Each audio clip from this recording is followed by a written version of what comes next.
अपनी पुस्तक the power of influence में योरिटोमो ताशी सिद्धांतों और तकनीकों की एक श्रृंखला प्रस्तुत करते हैं जिनके बारे में उनका मानना है कि वे हमें दूसरों को प्रभावित करने में मदद कर सकते हैं। ये सिद्धांत जापानी दर्शन और मनोविज्ञान पर आधारित हैं और वे अनुनय की कला पर एक अद्वितीय दृष्टिकोण प्रदान करते हैं। योरिटोमो ताशी जिन प्रमुख सिद्धांतों पर जोर देती हैं उनमें से एक उस व्यक्ति के साथ तालमेल की भावना पैदा करने का माध्यम है जिसे आप प्रभावित करने की कोशिश कर रहे हैं। इसका मतलब विश्वास और समझ का निर्माण करना है और यह उनकी शारीरिक भाषा को प्रतिबिंबित करके, उनके नाम का उपयोग करके और जो वे कहना चाहते हैं उसमें वास्तव में रुचि रखकर किया जा सकता है। एक अन्य महत्वपूर्ण सिद्धांत सुझाव का उपयोग है। योरिटोमो ताशी का तर्क है कि हम वांछित परिणाम का सूक्ष्मता से सुझाव देकर दूसरों को प्रभावित कर सकते हैं।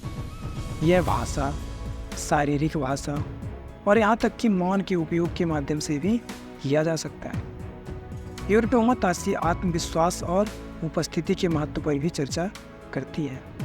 उनका मानना है कि लोग उन लोगों से प्रभावित होने की अधिक संभावना रखते हैं जो आत्मविश्वासी और आत्मविश्वास से भरे हुए दिखते हैं। योरिटोमो ताशी स्वयं होने के महत्व पर जोर देती है।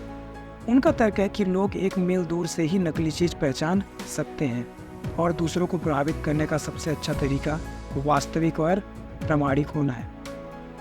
आपको यह किताब क्यों पढ़नी चाहिए?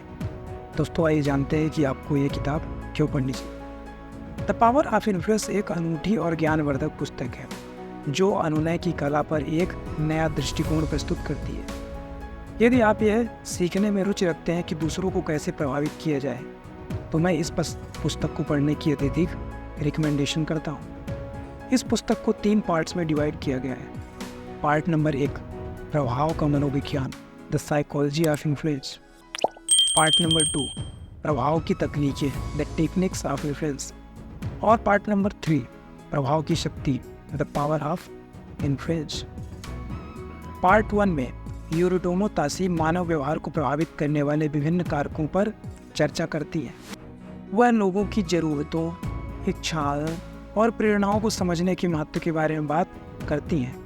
उन्होंने अनुनय की भावनाओं की भूमिका पर चर्चा की। भाग 2 में योरिटोमो ताशी प्रभाव की तकनीक का विस्तृत अवलोकन प्रदान करती हैं। वह चर्चा करती हैं कि दूसरों को मनाने के लिए पारस्परिकता, प्रतिबद्धता और निरंतरता, सामाजिक प्रमाण, पसंद, अधिकार और कमी का उपयोग कैसे किया जाए। और पार्ट नंबर 3 में लेखक प्रभाव की शक्ति पर चर्चा करती है। उनका तर्क है कि प्रभाव एक शक्तिशाली उपकरण है जिसका उपयोग अच्छे या बुरे के लिए किया जा सकता है। वह इस बात पर भी चर्चा करती है कि नैतिक और जिम्मेदारी से प्रभाव का उपयोग कैसे किया है। आपको यह किताब क्यों पढ़नी चाहिए? Why you should read this book? प्रभाव की शक्ति किसी भी व्यक्ति के लिए एक मूल्यवान संसाधन है जो सीखना चाहता है कि दूसरों को कैसे प्रभावित किया जाए। किताब अच्छी तरह से लिखी गई है और समझने में आसान है। योरिटोमो ताशी प्रभाव के सिद्धांत को स्पष्ट और संक्षिप्त तरीके से समझने का बहुत अच्छा काम करती है। वह यह बताने के लिए वास्तविक दुनिया के एग्जाम्पल्स भी प्रदान करती है कि इन सिद्धांतों को कैसे लागू किया जा सकता है। यदि आप ये सीखने में रुचि रखते हैं कि दूसरों को कैसे प्रभावित किया जाए तो मैं द पावर ऑफ इन्फ्लुएंस पढ़ने की अधिक अनुशंसा करता हूँ। यह एक मूल्यवान संसाधन है जो आपको अधिक प्रेरक बनने और अपने लक्ष्यों को प्राप्त करने में मदद कर सकता है। व्हाट यू विल लर्न, आप क्या सीखेंगे? इस पुस्तक में आप सीखेंगे प्रभाव के मनोविज्ञान को कैसे समझें, how to understand the psychology of influence, दूसरों को मनाने के लिए प्रभाव की तकनीकों का उपयोग कैसे करें, how to use the techniques of influence to persuade others, नैतिक और जिम्मेदारी पूर्वक प्रभाव का उपयोग कैसे करें, how to use influence ethically and responsibly, और व्यवसाय, बिक्री और व्यक्तिगत संबंधों में भी प्रभाव का उपयोग कैसे करें, how to use influence in businesses, sales and personal relationship. तो दोस्तों, अगर आपने अभी तक अपने इन्वेस्टमेंट की जर्नी को स्टार्ट नहीं किया है तो अभी जाइए वीडियो के डिस्क्रिप्शन में, जहां आपको इंडिया के बेस्ट ब्रोकरेज फंड के साथ अकाउंट खोलिए और अपने फर्स्ट इन्वेस्टमेंट की जर्नी को शुरू कीजिए। दोस्तों, आइए जानते हैं हम थोड़ा सा ऑथर के बारे में, योरिटोमो ताशी के बारे में। योरिटोमो ताशी एक जापानी लेखक है जिन्होंने प्रभाव और अन्य इन्फ्लुएंस और परसुएशन के विषय पर कई किताबें लिखी हैं। उनकी सबसे प्रसिद्ध पुस्तक द पावर ऑफ इन्फ्लुएंस है, जिसका 20 से अधिक भाषाओं में अनुवाद किया गया है और दुनिया भर में 1 मिलियन से अधिक प्रतियां बिकी हैं। योरिटोमो ताशी का जन्म 1950 में जापान में हुआ था। उन्होंने विश्वविद्यालय में दर्शनशास्त्र और मनोविज्ञान का अध्ययन किया और स्नातक होने के बाद उन्होंने एक सेल्समैन और सलाहकार के रूप में काम किया। 1980 के दशक की शुरुआत में उन्होंने अभिनय की कला का अध्ययन करना शुरू किया और अंततः उन्होंने इन्फ्लुएंस की अपनी अनूठी प्रणाली विकसित। योरिटोमो ताशी की प्रणाली जापानी दर्शन और मनोवैज्ञानिक के सिद्धांत पर आधारित है। उनका मानना है कि प्रभावित करने की कुंजी उस व्यक्ति के साथ तालमेल की भावना पैदा करना है जिसे आप मनाने की कोशिश करें। इसका मतलब विश्वास और समझ का निर्माण करना, और यह उनकी शारीरिक भाषा को प्रतिबिंबित करके, उनके नाम का उपयोग करके और जो वे कहना चाहते हैं उसे वास्तव में रुचि रखकर किया जा सकता है। योरिटोमो ताशी भी सुझाव का उपयोग करने के महत्व पर जोर देते हैं।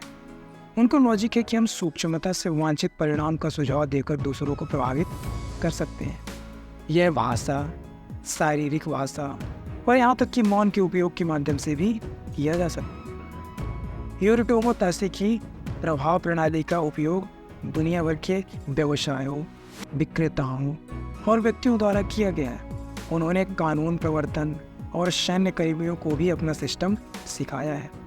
योरिटोमो ताशी एक विवादास्पद व्यक्ति है। कुछ लोगों का मानना है कि उनका सिस्टम चालाकीपूर्ण और अनैतिक है। दूसरों का मानना है कि यह एक शक्तिशाली उपकरण है जिसका उपयोग अच्छे या बुरे के लिए किया जा सकता है।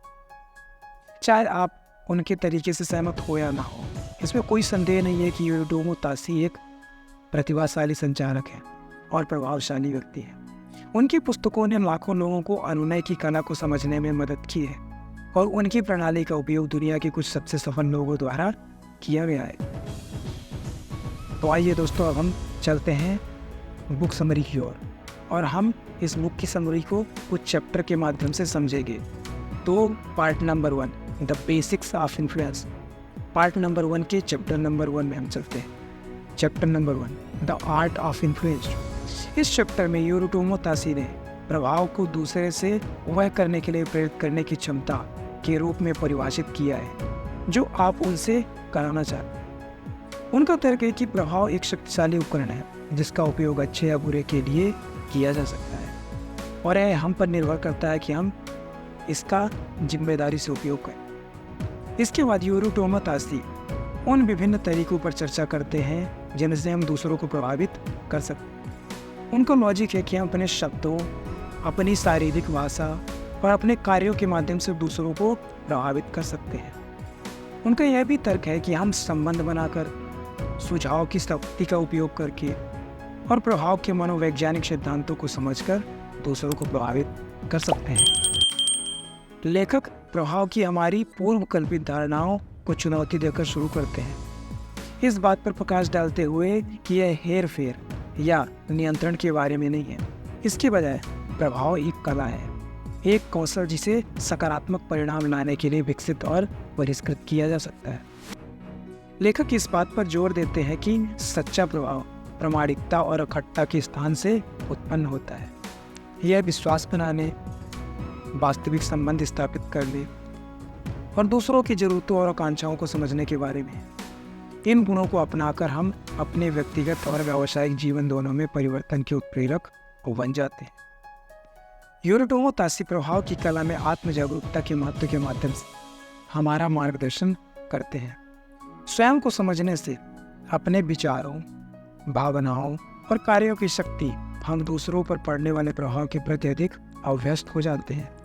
यह आत्म जागरूकता हमें अपने इरादों को अधिक अच्छे साथ संरेखित करने और ज्ञान और अनुग्रह के साथ प्रभाव की जटिलताओं को नेविगेट करने की अनुमति देती है। यह चैप्टर प्रभाव की कला में महारत हासिल करने में प्रभावी संचार के महत्व की पड़ताल करता है। लेखक ने ध्यानपूर्वक सुनने की शक्ति का खुलासा किया। बिना निर्णय के दूसरों को वास्तव में सुनने और समझने की क्षमता, स्वयं को वर्तमान क्षण में डुबोकर एक सक्रिय रूप से सुनने में संलग्न हो, हम गहरे संबंध विकसित करते हैं और विश्वास को बढ़ावा देते हैं। लेखक हमें सहानुभूति की कला से परिचित कराते हैं। प्रभाव की कला में एक आवश्यक कौशल सहानुभूति हमें दूसरों के साथ एक कदम रखने, उनके दृष्टिकोण, जरूरतों और आकांक्षाओं को समझने में सक्षम बनाती है। सहानुभूति प्रदर्शित करके हम सक्षम और करुणा का माहौल बनाते हैं, सहयोग और सकारात्मक बदलाव का मार्ग प्रशस्त करते हैं। योरिटोमो ताशी ने यह तर्क देते हुए अध्याय का समापन किया है कि प्रभाव एक कौशल है जिसे सीखा और सुधारा जा सकता है।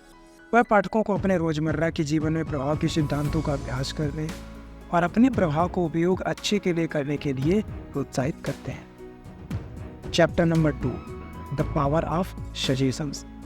चैप्टर नंबर 2 में सुझाव की शक्ति, सूक्ष्म संकेतों और सुझावों का हमारे दिमाग और कार्यों पर पड़ने वाले गहरे प्रभाव को प्रकट करता है। लेखक सुझाव के रहस्यों को उजागर करते हैं, हमें इसकी शक्ति का नैतिक और प्रभावी ढंग से उपयोग करने के लिए सशक्त बनाता है। उनका तर्क है कि हम अपने शब्दों, शारीरिक भाषा और यहाँ तक कि मौन का उपयोग करके वांछित परिणाम का सूक्ष्मता से सुझाव दे सकते हैं। योरिटोमो ताशी मानव मन की पेचीदगियों पर प्रकाश डालते हुए शुरुआत करते हैं।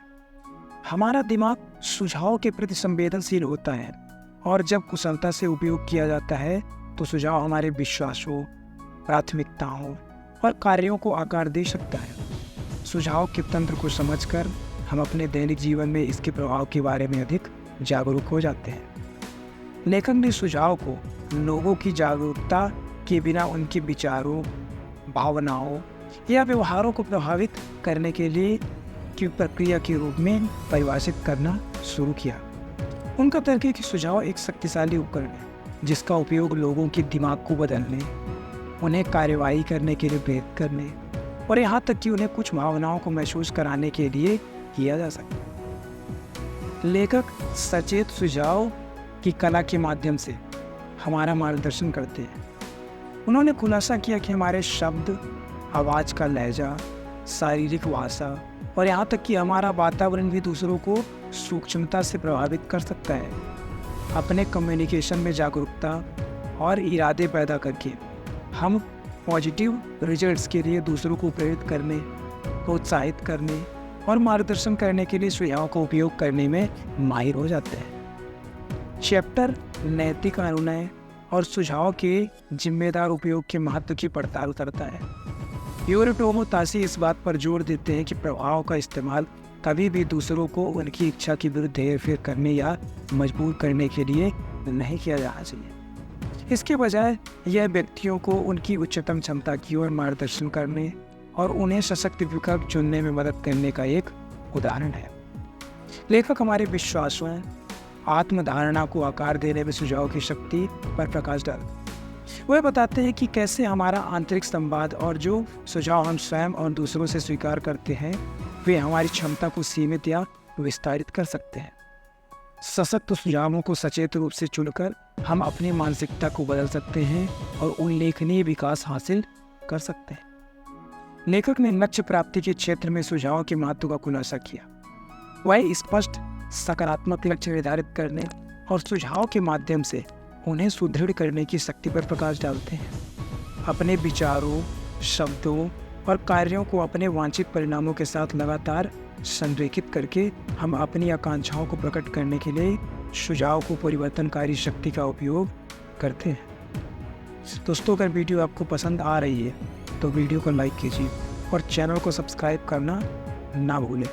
आइए चलते हैं नेक्स्ट चैप्टर नंबर 3 में, क्रिएटिंग रैपोर्ट। इस चैप्टर में लेखक उस व्यक्ति के साथ संबंध बनाने के महत्व पर चर्चा करते हैं जिसे आप प्रभावित करने का प्रयास कर रहे हैं। उनका तर्क है कि तालमेल विश्वास और समझ पर बनाया गया है और इसे दूसरे व्यक्ति की शारीरिक भाषा को प्रतिबिंबित करके, उनके नाम का उपयोग करके और जो वो कहना चाहते हैं उसमें वास्तव में रुचि रखकर बनाया जा सकता है।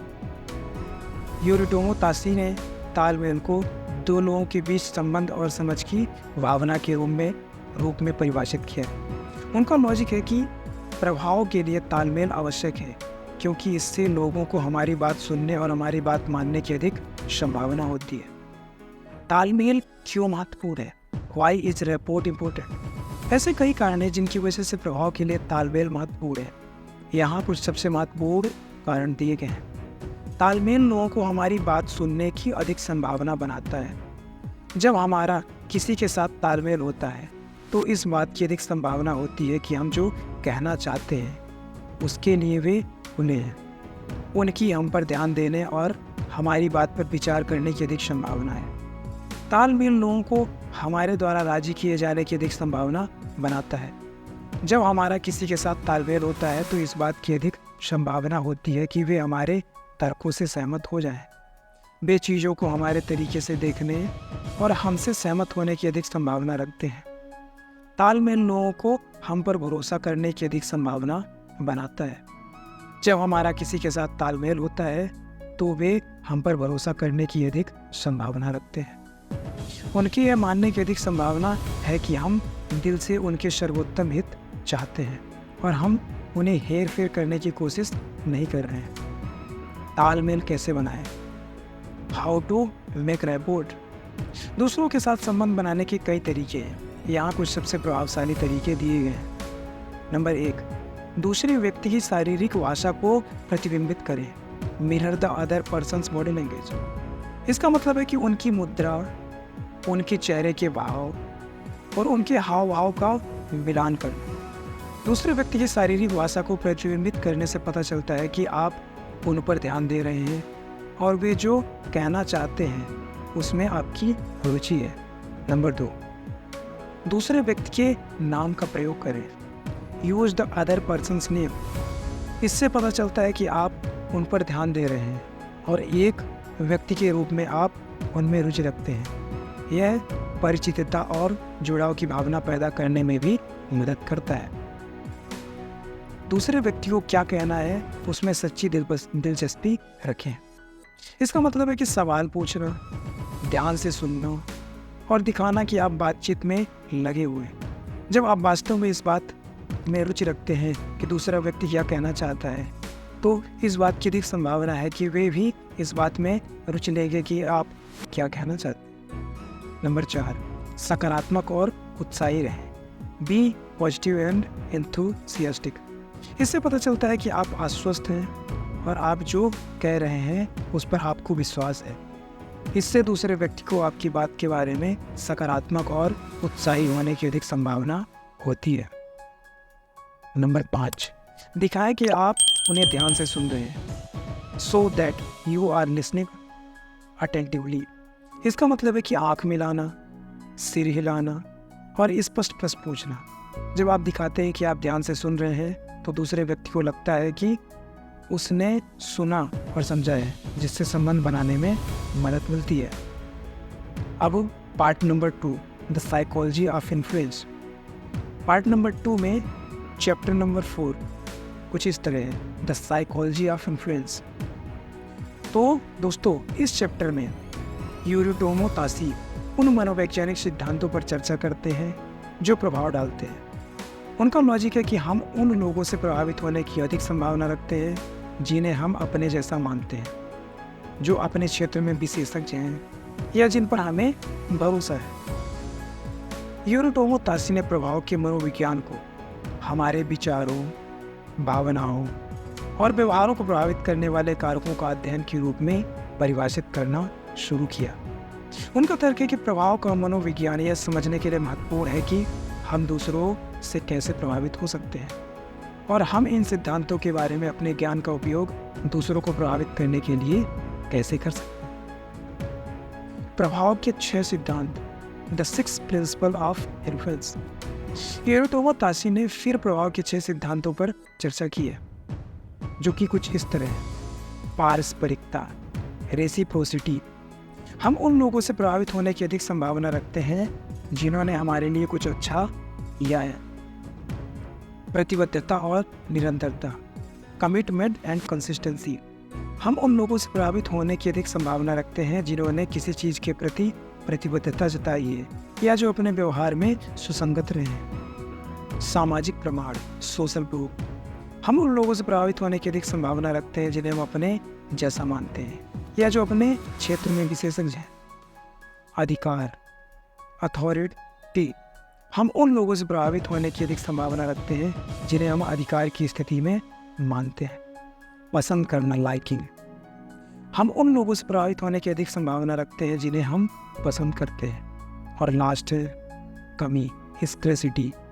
हम उन लोगों से प्रभावित होने की अधिक संभावना रखते हैं जिन्हें हम दुर्लभ या उच्च मांग वाले मानते हैं। अब प्रभाव के सिद्धांतों का उपयोग कैसे कर सकते हैं? यूरोटोमो ताशी का लॉजिक है कि प्रभाव के सिद्धांतों का उपयोग दूसरों को प्रभावित करने के लिए हमारे लाभ के लिए किया जा सकता है। वह हमारे रोजमर्रा के जीवन में इन सिद्धांतों का उपयोग करने के बारे में कुछ सुझाव देते हैं। नंबर 1, पारस्परिकता का उपयोग करें। Use reciprocity. जब कोई आपके लिए कुछ अच्छा करता है तो सुनिश्चित करें कि आप बदले में उनके लिए कुछ अच्छा करें। इससे भविष्य में उनको आपसे प्रभावित होने की अधिक संभावना होगी। प्रतिबद्धता और निरंतरता का उपयोग करें। जब आप किसी चीज़ के लिए प्रतिबद्धता बनाते हैं तो उस प्रतिबद्धता का पालन करना सुनिश्चित करें। इससे लोगों को आप पर भरोसा करने और आप से प्रभावित होने की अधिक संभावना होती है। सामाजिक प्रमाण का उपयोग करें। जब आप किसी को प्रभावित करने का प्रयास कर रहे हों तो यह अवश्य बताएं कि दूसरे लोग आपसे या आपके विचार से कैसे प्रभावित हुए हैं। इससे उनके भी आपसे प्रभावित होने की संभावना बढ़ जाएगी। अधिकार का उपयोग करें। यदि आप अधिकार की स्थिति में हैं तो दूसरों को प्रभावित करने के लिए अपने अधिकार का उपयोग करना सुनिश्चित करें। इसमें आदेश देना, निर्णय लेना या अपेक्षाएं निर्धारित करना शामिल हो सकता है। पसंद का उपयोग करें। यदि आप दूसरों को प्रभावित करना चाहते हैं तो सुनिश्चित करें कि आप पसंद करने योग्य बने। इसका मतलब है मिलनसार होना, दूसरों में दिलचस्पी लेना और सकारात्मक रहना। और नंबर 6, कमी का उपयोग करना। यदि आप किसी को प्रभावित करना चाहते हैं तो सुनिश्चित करें कि आप जो पेशकश कर रहे हैं वह दुर्लभ या उच्च मांग में है। इससे उनके पास वही चाहने की अधिक संभावना होगी जो आपके पास है।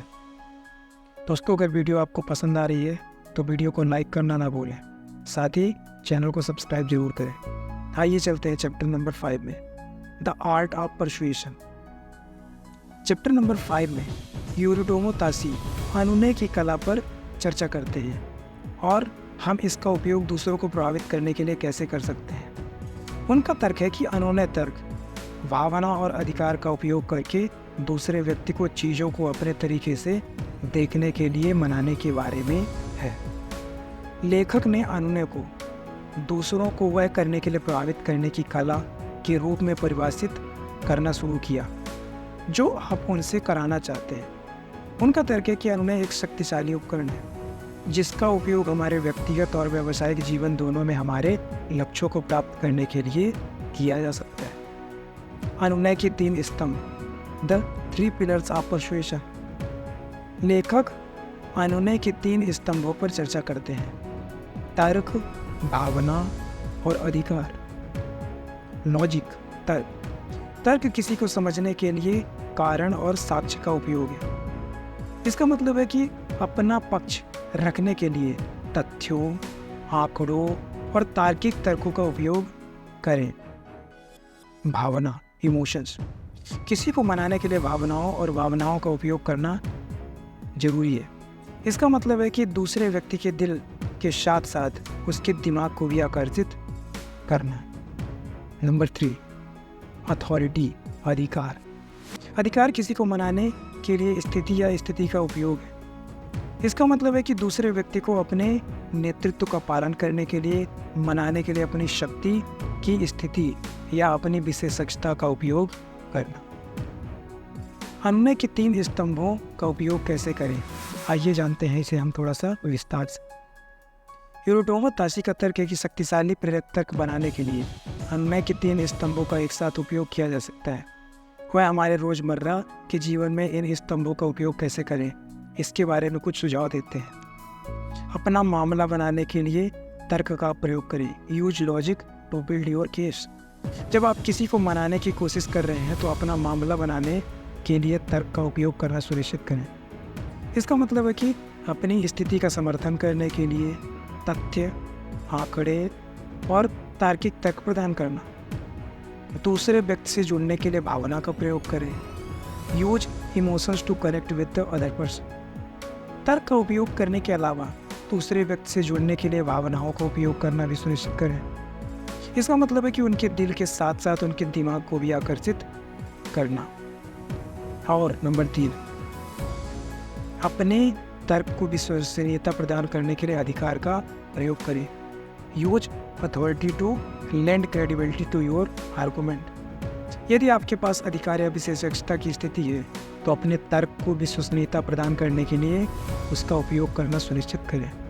इससे दूसरे व्यक्ति को आपकी बात मानने की अधिक संभावना होगी। Chapter number 6, overcoming objections. Chapter number 6 में यूरिटोमो ताशी चर्चा करते हैं कि दूसरों को प्रभावित करने की कोशिश करते समय ऑब्स्टिकल्स, आपत्तियों पर कैसे काबू पाया जाए। उनका तर्क है कि आपत्तियां अनुनय प्रक्रिया का एक स्वाभाविक हिस्सा हैं और उन्हें दूसरे व्यक्ति की चिंताओं के बारे में अधिक जानने और उन्हें संबोधित करने के अवसर के रूप में देखा जाना चाहिए। यूरिटोमो ताशी एक आपत्ति को एक कारण जिसके कारण कोई व्यक्ति वह करने को तैयार नहीं है जो आप उनसे कराना चाहते हैं के रूप में परिभाषित करते हुए शुरू करते हैं। उनका तर्क है कि आपत्तियां वैध या नाजायज हो सकती हैं। वैध आपत्तियां वास्तविक चिंताओं पर आधारित होती हैं, जबकि नाजायज आपत्तियां महज बहाने होती हैं। वैध आपत्तियों को कैसे संभालें, how to handle legitimate objections. Yoritomo Tashi फिर चर्चा करते हैं कि वैध आपत्तियों से कैसे निपटा जाए, वह इसे कैसे करें, इस पर कुछ सुझाव देते हैं। आपत्ति स्वीकार करें, एक्नॉलेज द ऑब्जेक्शंस। किसी वैध आपत्ति से निपटने के लिए पहला कदम इसे स्वीकार करना है। इसका मतलब कि दूसरे व्यक्ति को यह बताना कि आप उनकी चिंता को समझते हैं। आपत्ति का समाधान करें, एड्रेस द ऑब्जेक्शन। एक बार जब आप आपत्ति स्वीकार कर लेते हो तो आपको इसका समाधान करना हो। इसका अर्थ है कि दूसरे व्यक्ति को ऐसी जानकारी या साक्ष्य प्रदान करना जो उन्हें आपका दृष्टिकोण समझने में मदद करेगी। नंबर 3, प्रश्न पूछें, आस्क क्वेश्चंस। यदि आप निश्चित नहीं हैं कि किसी आपत्ति का समाधान कैसे किया जाए तो आप दूसरे व्यक्ति से प्रश्न पूछ सकते हैं। इससे आपको उनकी चिंता को बेहतर ढंग से समझने और उसका समाधान करने का बेहतर तरीका ढूंढने में मदद मिलेगी। और नंबर 4 है, धैर्य रखें, बी पेशेंस। किसी वैध आपत्ति पर काबू पाने में कुछ समय लग सकता है, तो धैर्य रखें और दूसरे व्यक्ति की चिंताओं को दूर करने का प्रयास करते रहें। नाजायज आपत्तियों से कैसे निपटें, how to handle illegitimate objections. Yoritomo Tashi इस बात पर भी चर्चा करते हैं कि नाजायज आपत्तियों से कैसे निपटा जाए, वह इसे कैसे करें, इस पर कुछ सुझाव देते हैं। नंबर 1, बहस ना करें, डू नॉट आर्ग्यू। किसी नाजायज आपत्ति का प्रयोग करने वाले से बहस करना समय की बर्बादी है। इसके बजाय आपको आपत्ति को नज़रअंदाज कर देना चाहिए और आगे बढ़ना चाहिए। Ask question. यदि आप निश्चित नहीं हैं कि कोई आपत्ति वैध या नाजायज है तो आप दूसरे व्यक्ति से प्रश्न पूछ सकते हैं। इससे आपको यह निर्धारित करने में मदद मिलेगी कि आपत्ति वास्तविक चिंताओं पर आधारित है या केवल एक बहाना है। विनम्र रहें, बी पोलाइट। भले ही आपको लगता है कि कोई आपत्ति नाजायज है, फिर भी दूसरे व्यक्ति के प्रति विनम्र रहना महत्वपूर्ण है। इससे बातचीत को सकारात्मक और उत्पादक बनाए रखने में मदद मिलेगी। अब part number 3, using influence in the real world. Part number 3 में चैप्टर नंबर 7 में हम चलते हैं, using influence in businesses. Chapter number 7 में यूरिटोमो ताशी चर्चा करते हैं कि व्यवसाय के प्रभाव का उपयोग कैसे किया जाए। उनका तर्क है कि व्यवसाय में सफलता के लिए प्रभाव आवश्यक है और इसका उपयोग विभिन्न लक्ष्यों को प्राप्त करने के लिए किया जा सकता है, जैसे सौदे बंद करना, पदोन्नति पाना और मजबूत रिश्ते बनाना। यूरिटोमो ताशी व्यवसाय के प्रभाव को दूसरे से वह करने के लिए प्रेरित करने की क्षमता जो आप उनसे कराना चाहते हैं के रूप में परिभाषित करते हुए शुरू करते हैं। उनका तर्क है कि प्रभाव अनुनय के सिद्धांत पर आधारित है और इसका उपयोग व्यवसाय में विभिन्न लक्ष्यों को प्राप्त करने के लिए किया जा सकता है। व्यवसाय में प्रभाव का उपयोग कैसे करें? How to use influence in businesses. इसके बाद यूरो 2 में ताज़ी चर्चा करते हैं कि व्यवसाय में प्रभाव का उपयोग कैसे किया जाए, वह इसे कैसे करें, इस पर कुछ सुझाव देते हैं। नंबर 1 है संबंध बनाना, बिल्ड रैपोर्ट। प्रभाव के लिए तालमेल जरूरी है। दूसरे व्यक्ति के साथ संबंध बनाने से आप में विश्वास और समझ की भावना पैदा होगी, जिससे उनके आपसे प्रभावित होने की अधिक संभावना होगी। नंबर 2, अनुनय के सिद्धांतों का प्रयोग, use the principle of persuasion. अनुनय के सिद्धांतों का उपयोग व्यवसाय में दूसरों को प्रभावित करने के लिए किया जा सकता है। इन सिद्धांतों का उपयोग करके आप अपने लक्ष्यों को प्राप्त करने में सफलता की संभावना बढ़ा सकते हैं। विश्वसनीय बने, बी क्रेडिबल। प्रभाव के लिए विश्वसनीयता महत्वपूर्ण है।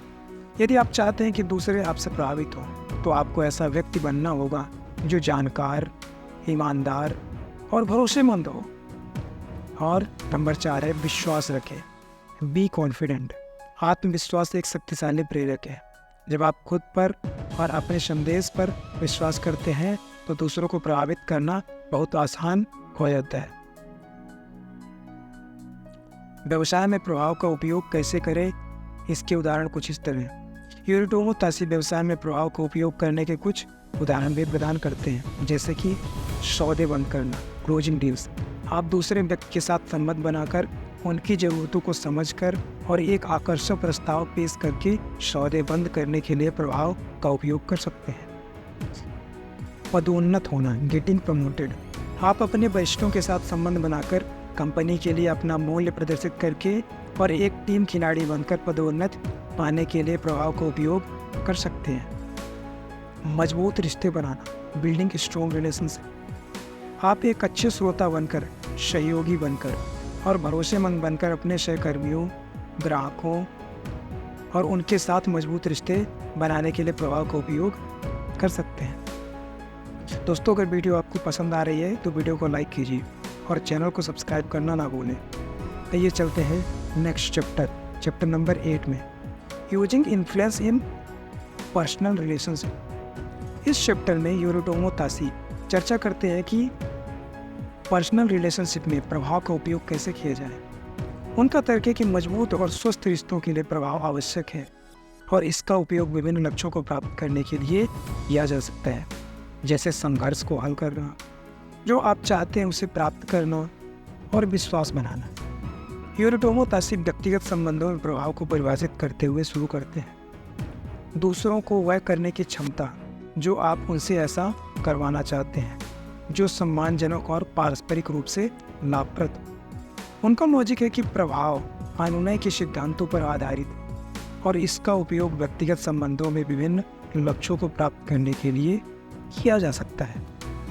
व्यक्तिगत संबंधों में प्रभाव का उपयोग कैसे करें? How to use influence in personal relationships.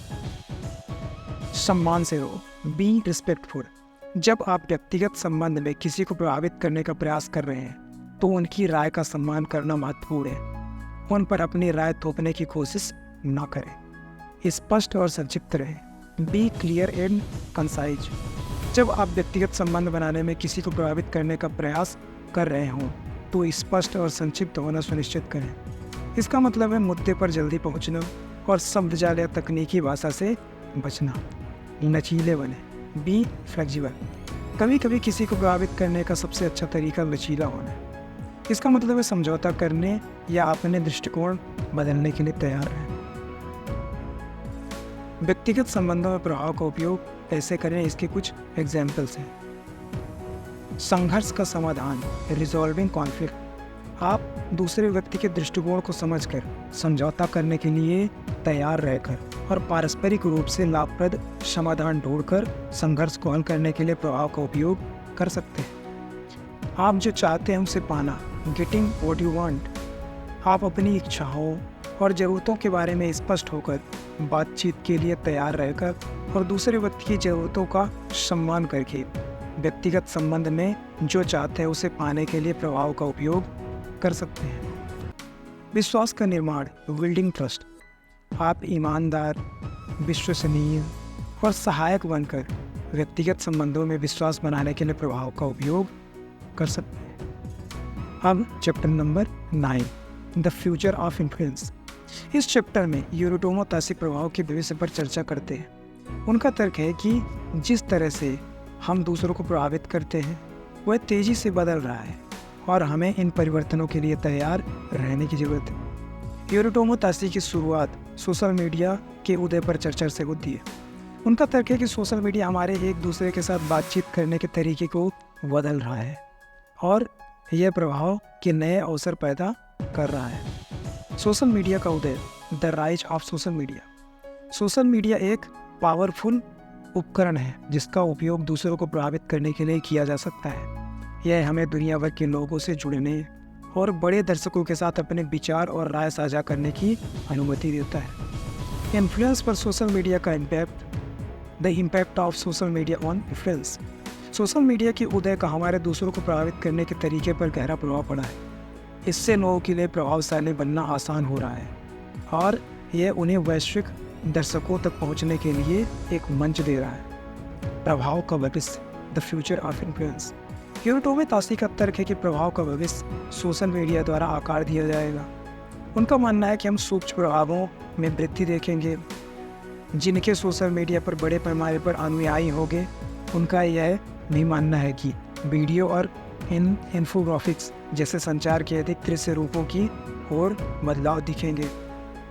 प्रभाव के भविष्य की चुनौतियाँ, the challenges of the future of influence. प्रभाव का भविष्य भी कुछ चुनौतियाँ प्रस्तुत करता है। एक चुनौती गलत सूचना का प्रसार है। ऑनलाइन उपलब्ध इतनी सारी जानकारी के साथ यह जानना मुश्किल हो सकता है कि क्या सच है और क्या नहीं। एक और चुनौती फर्जी खबरों का बढ़ना है। फर्जी खबरें लोगों को धोखा देने के लिए बनाई गई है और इसका इस्तेमाल उनकी राय और विश्वास को प्रभावित करने के लिए किया जा सकता है। प्रभाव के भविष्य के लिए तैयारी कैसे करें, how to prepare for the future of influence. भविष्य के प्रभाव की तैयारी के लिए हम कुछ चीज़ें कर सकते हैं। सबसे पहले हमें उस जानकारी के प्रति आलोचनात्मक होना होगा जो हम ऑनलाइन उपयोग या उपभोग करते हैं। हमें गलत सूचना और फर्जी खबरों की संभावना के बारे में जागरूक रहने की ज़रूरत है और हमें स्रोतों की विश्वसनीयता का मूल्यांकन करने में सक्षम होने की ज़रूरत है। दूसरा, हमें प्रभावशाली व्यक्तियों के रूप में अपना कौशल विकसित करने की आवश्यकता है। हमें ऐसी सम्मोहक सामग्री बनाने में सक्षम होने की आवश्यकता है जो हमारे दर्शकों को जोड़े रखे। हमें अपने दर्शकों के साथ संबंध बनाने और व्यक्तिगत स्तर पर उनसे जुड़ने में सक्षम होने की भी आवश्यकता। तो दोस्तों, आज की वीडियो यही समाप्त करते हैं। वीडियो के डिस्क्रिप्शन में इस बुक के हिंदी और इंग्लिश वर्जन का बेस्ट बाय लिंक मिल जाएगा, तो वहाँ से जाइए और आप जाके बाई कर सकते हैं। दोस्तों, अगर आपने अभी तक इन्वेस्टमेंट की जर्नी को स्टार्ट नहीं किया है तो अभी जाइए वीडियो की डिस्क्रिप्शन में, जहां आपको इंडिया के बेस्ट ब्रोकरेज फंड के साथ अकाउंट खोलिए और अपने पहले इन्वेस्टमेंट की जर्नी को शुरू कीजिए। दोस्तों, अगर वीडियो आपको पसंद आई है तो वीडियो को लाइक कीजिए और ऐसी ही मोटिवेशनल वीडियोज़ की समरी देखने के लिए चैनल को सब्सक्राइब कीजिए। कमेंट करके बताइए वीडियो कैसा लगा। अपना वैल्यूएबल टाइम देने के लिए थैंक यू सो मच।